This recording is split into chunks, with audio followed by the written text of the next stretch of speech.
Si el objetivo no se comprende, alguien puede morir, pagar muy caro para reconstruir o puede existir otra explosión. Existen también problemas de diseño y problemas de operación.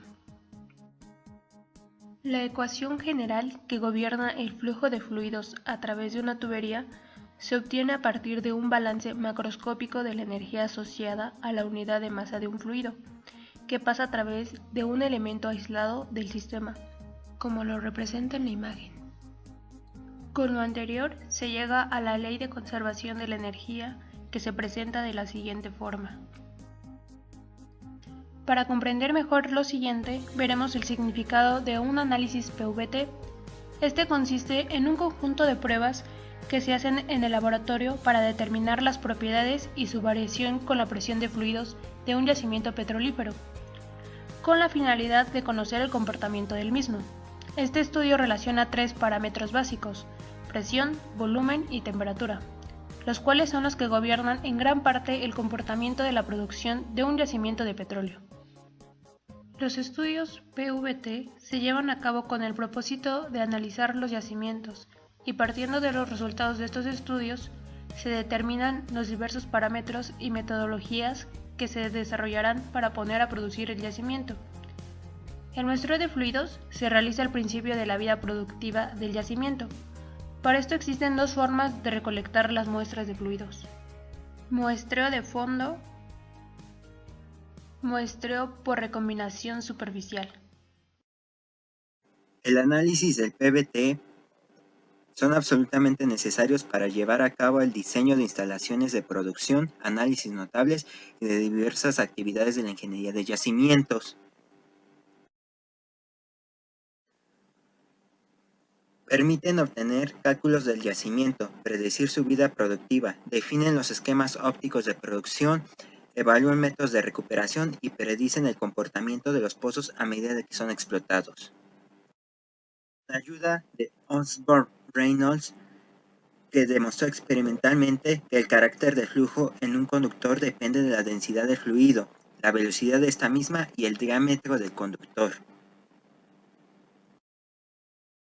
Es decir, que el número de Reynolds es un número que relaciona las fuerzas inerciales con las fuerzas viscosas para unas condiciones dadas de flujo. Para ello, existen regímenes del flujo. Una es para los valores de regímenes mayores o iguales a 2100, para un flujo interno en tuberías circulares y siguiendo una línea delgada paralela a paredes del tubo. Esta se le conoce como flujo laminar.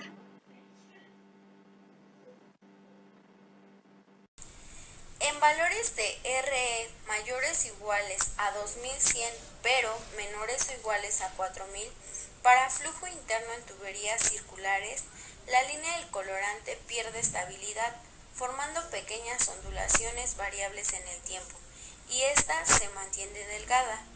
Este régimen es denominado como régimen de transición. En valores de RE mayores o iguales a 4000, para flujo interno en tuberías circulares, después de un pequeño tramo inicial con oscilaciones variables, el colorante tiende a difundirse en todo el flujo. Este régimen es llamado como régimen turbulento, es decir, caracterizado por un movimiento desordenado, no estacionario y tridimensional.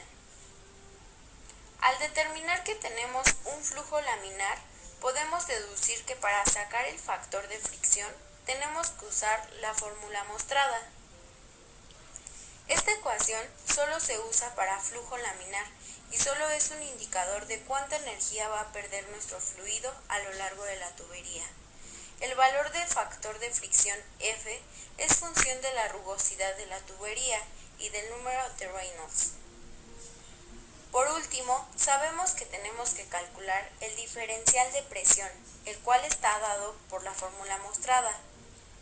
Este nos indica a qué presión va a llegar el fluido desde el fondo del yacimiento hasta la superficie.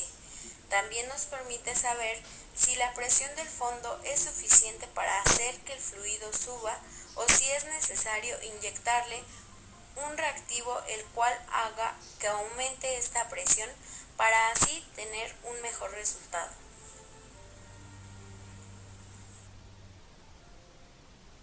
A través de este análisis PVT encontramos las propiedades con las cuales tenemos que trabajar para calcular la caída de presión desde la parte productora en el yacimiento hasta el cabezal del pozo. Los datos que sacamos aquí son los siguientes. Con estos datos obtenemos el número de Reynolds y nos da el valor de 481.22, con el cual determinamos que es un flujo laminar y pasamos a determinar el factor de fricción. La fórmula del factor de fricción es igual a 64 entre el número de Reynolds. Esta ecuación es única para el flujo laminar. Y ya con eso determinamos la caída de presión por elevación y por fricción a lo largo de todo el pozo. En la primera tabla se muestran datos sobre el muestreo, su presión, la temperatura y la temperatura del yacimiento, su análisis, la compresibilidad del aceite, así como su densidad, viscosidad, etc. En las siguientes tablas se mencionan las características de la formación. Esta dice el nombre de la formación, fecha de terminación del pozo, la presión del yacimiento y las condiciones iniciales.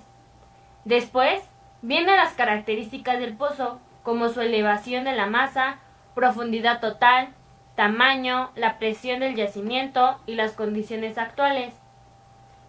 Estas últimas tablas hablan sobre las características del aceite y del gas, su presión, compresibilidad, densidad, factor de volumen, viscosidad y volumen relativo. Como ya se mencionó en este video, es muy importante conocer la problemática del flujo multifásico, y como parte final de este entregable hablaré sobre el número de Reynolds, que utilizaremos como herramienta para determinar diferentes características de nuestro fluido. El número de Reynolds es un número dimensional utilizado en mecánica de fluidos y fenómenos de transporte para caracterizar el movimiento de un fluido. También se puede definir como la relación entre las fuerzas inerciales y las fuerzas viscosas presentes en un fluido. Este nos servirá para conocer la fuerza de fricción a través de la siguiente relación, donde involucraremos la rugosidad del conducto entre nuestro número de Reynolds y con ello poder determinar cuáles serán nuestras pérdidas de energía. Y además poder conocer cuáles serán nuestras pérdidas de presión a lo largo de la trayectoria del conducto. Con todo lo anterior, podemos construir la siguiente tabla. Gracias a todas nuestras herramientas pudimos completar esta tabla y así poder tener todos los datos suficientes para poder continuar con la siguiente etapa de nuestro proyecto.